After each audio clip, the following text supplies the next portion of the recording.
गुरुर्ब्रह्मा गुरुर्विष्णु गुरुर्देवो महेश्वरः गुरुर्साक्षात् परब्रह्म तस्मै श्री गुरुवे नमः। प्रेम से बोलिए श्री सद्गुरुदेव महाराज की,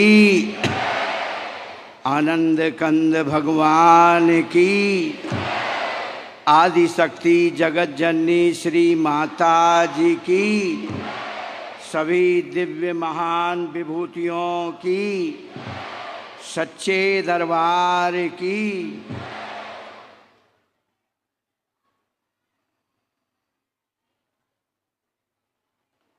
सम्माननीय माताओं, बहनों, भाइयों, परमपिता परमेश्वर की असीम अनुकंपा से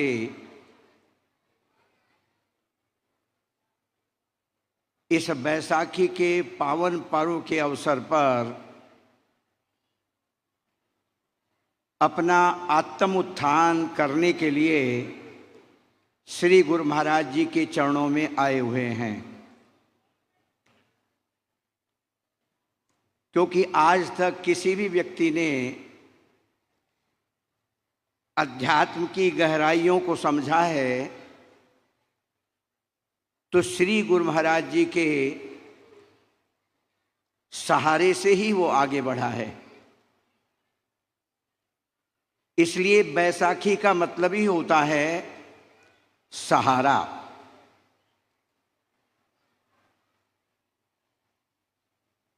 हमारे अंदर हमारा आध्यात्मिक विकास कैसे हो,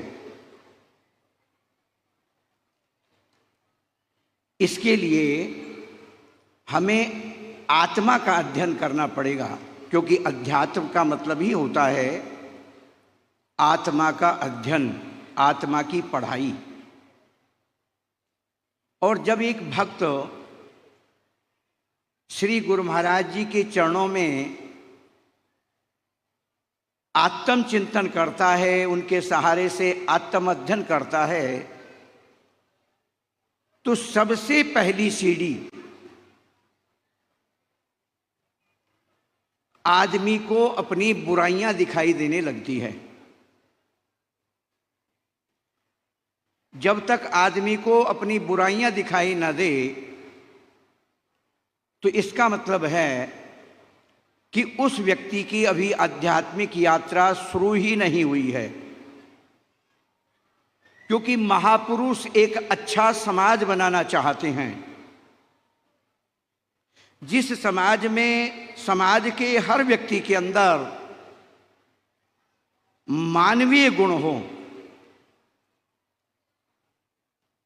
अगर हम अपने महापुरुषों के इतिहास को देखें, संतों के इतिहास को देखें, तो जब तक उनकी आध्यात्मिक यात्रा शुरू नहीं हुई थी तब तक उन्हें अपने अंदर की बुराइयों का ज्ञान नहीं था।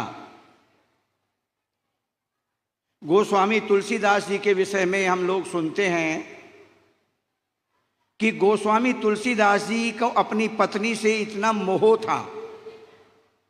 लोग तो प्रेम कहते हैं, प्रेम नहीं था, मोह था, कि वो गंगा जी को मुर्दा के सहारे से पार कर गए, जमुना जी को, और पत्नी के पास जाने के लिए लटकते हुए सर्प के सहारे से छत पर चढ़ गए। उन्हें ये मालूम नहीं था कि मैं गलत कर रहा हूं। वैसे तो किसी को भी ये मालूम नहीं होता कि मैं कोई कार्य कर रहा हूं वो गलत है।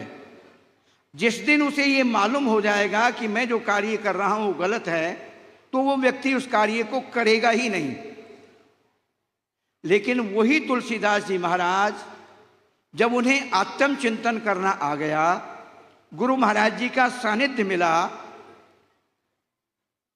तो तुलसीदास जी कहते हैं, कब हूं मन रंग तुरंग चढ़े, कब हूं मन चाहत है धन को, कब हूं तिहे देख के चित्त चले, कब हूं मृग जाए चलूं बन को। तुलसीदास विचार कहे, कैसे समझाऊं इस कपटी मन को। जब आत्मचिंतन करने लगे तब कहते हैं कि मेरा मन दुनिया की तरफ भागता है, कभी तो घोड़े की सवारी करता है, कबहू मन रंग तुरंग चढ़े, कबहू मन चाहत है धन को, कभी बहुत सारी दौलत हमें चाहिए, संपत्ति चाहिए, कभी महिला की तरफ आकर्षित होता है, कभी मृग बन करके जंगल में छलांग मारूं। इस तुलसीदास जी कहते हैं कि मैं इस मन पर कैसे नियंत्रण करूं। जब नियंत्रण करने का तरीका मालूम हुआ, नियंत्रण करने का अभ्यास करने लगे, तब मालूम हुआ कि मन चंचल है, दुनिया की तरफ भागता है। विदु मंगल जी का उदाहरण आता है, वो भी नाचने गाने में मस्त रहते थे, लेकिन जब उन्हें आध्यात्मिक बोध हुआ, अध्यात्म की यात्रा शुरू की, तो अपनी बुराइयां दिखने लग गई और कहते मौसम कौन कुटिल खलकामी, जिन सुंदर बदन दियो ताही बिसरायो, ऐसो खल नमक हरामी, भर भर उदर विषय को ध्यावे, जैसे सुकर गामी, जैसे सुअर घूमता रहता है। हरिजन छाण ही हरि विमुखन की, निस्दिन करत गुलामी, मौसम कौन कुटिल खल कामी। मेरे समान कौन कुटिल है, कौन खल है, कौन कामी है कि जिस परमपिता परमेश्वर ने मुझे सर्वोत्तम मानव शरीर दिया है, क्योंकि मानव शरीर सृष्टि का सरताज है, इस क्रिएशन का क्राउन है, राजा है, सरताज है। और उस मानव शरीर का मैं उपयोग क्या कर रहा हूं? भाइयों, अगर सचमुच में हम महान पुरुषों की बातों को समझें, भगवान राम कहते हैं, एही तन कर फल विषय न भाई। हे भाइयों, इस मानव शरीर की प्राप्ति का जो फल है वो दुनियादारी नहीं है। दुनियादारी तो 84 में बहुत आसानी से हो जाएगी। किसी चीज के लिए खाना पीना, ब्याह शादी, मकान, किसी के लिए आपको कुछ परिश्रम नहीं करना पड़ेगा। पशुओं में, पक्षियों में, पेड़ों में, पौधों में सब देखते हो, किसी को नौकरी चाकरी, बिजनेस, व्यापार कुछ नहीं करना पड़ता। नरतन कर फल विषय न भाई। और अगर आपने स्वर्ग भी प्राप्त कर लिया तो स्वल्प, थोड़े देर के लिए, अंत दुखदाई। नर्तन पाए विषय मन देही।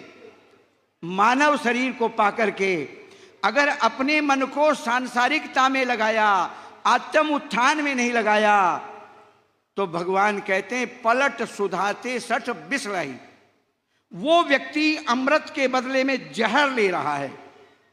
जो इस मानव शरीर का उपयोग आत्मचिंतन में ना करके संसार के भोगों में कर रहा है, अच्छा खाना, भोग का मतलब तो उपयोग,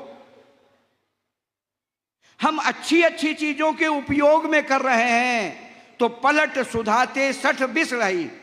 वो व्यक्ति अमृत के बदले में जहर ले रहा है। और ताही कबहू भल कहे ना कोई, गुंजा गहे परस मणि खोई।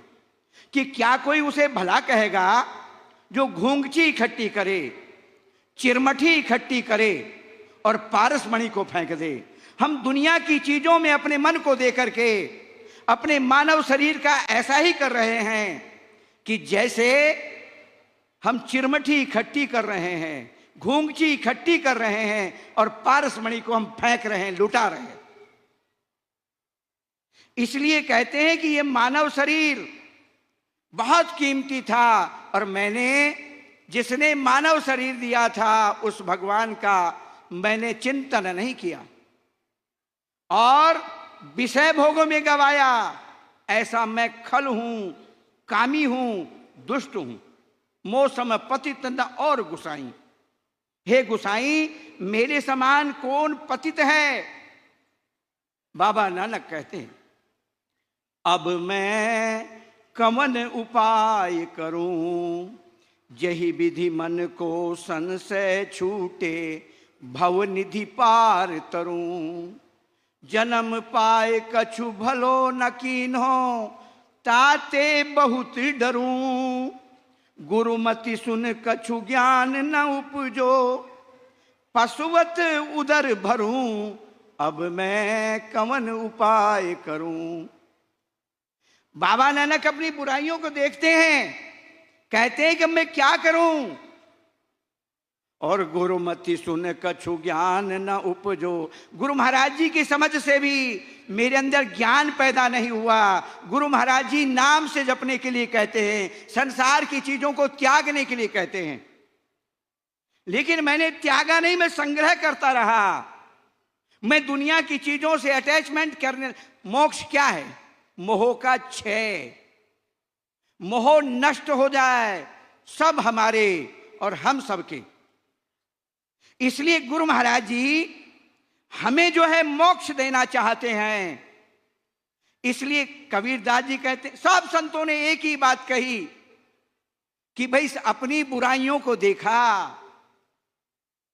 इसलिए भक्ति की सबसे पहली सीढ़ी, अध्यात्म की सबसे पहली सीढ़ी, आदमी अपनी बुराइयों को देखे। और आदमी को बुराई कब दिखाई देगी? जब गुरु महाराज जी का सानिध्य करेगा। गुरु महाराज जी के दो रूप है, सभी चीज के दो रूप है। बीज में जब तक पेड़ है वो निर्गुण है, और जब वो बीज का पेड़ का आकार धारण कर लेता है तो वो सगुण हो जाता है।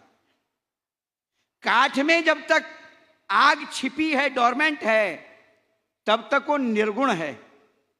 लेकिन वही काठ की आग मैनिफेस्ट हो जाती है, जलने लग जाती है, तो सगुण हो गई।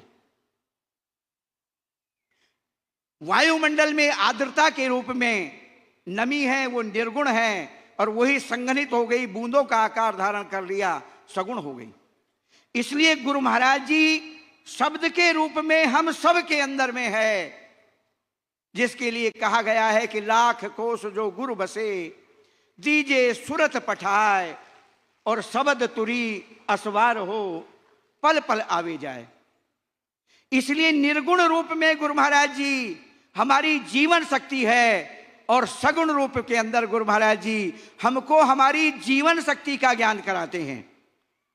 इसलिए जो जब जीवन शक्ति से जुड़ता है, अपने मन को जोड़ता है, और मन जीवन शक्ति से चेतना के साथ न जुड़ करके किसी दूसरी चीज का चिंतन करता है, इसका मतलब हमारा वहां से अटैचमेंट है, तभी हमारा मन वहां जा रहा है।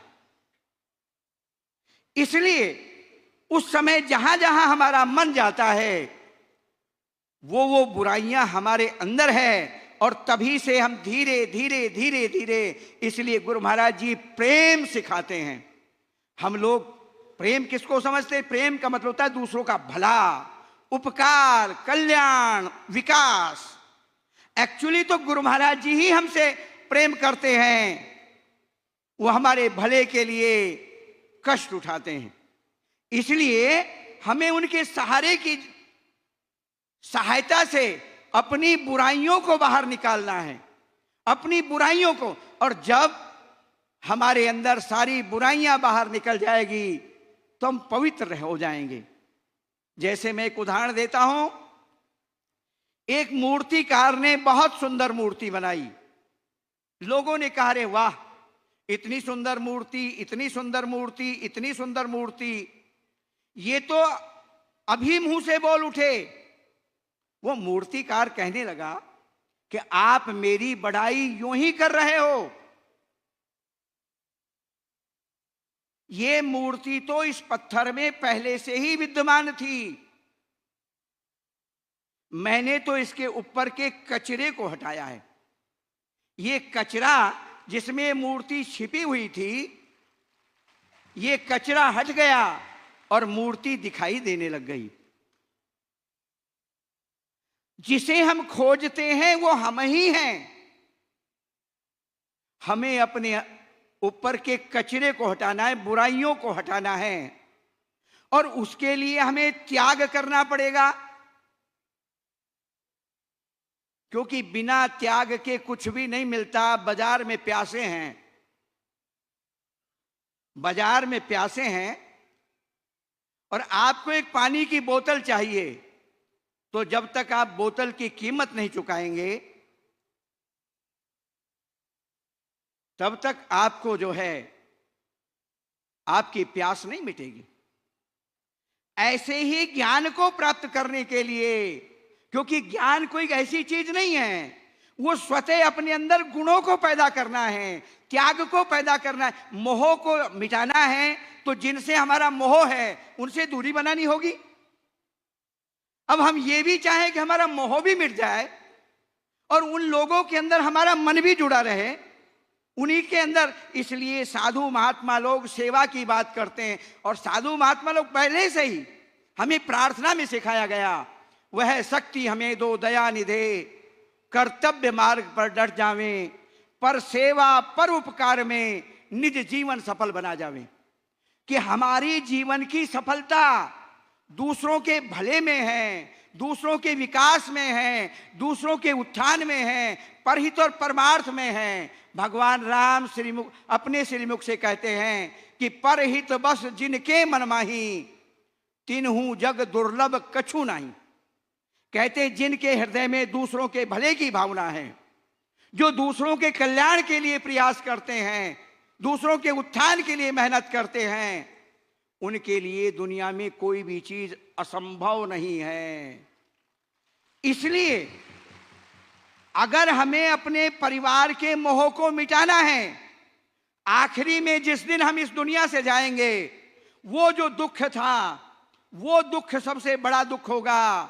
आपका 100 रुपए गिर जाए कष्ट होता है, 1000 रुपया गिर जाए और ज्यादा कष्ट होगा, लाख रुपया गिर जाए और ज्यादा कष्ट होगा, करोड़ गिर जाए तो बहुत ही, और घर बार पर कोई कब्जा कर ले।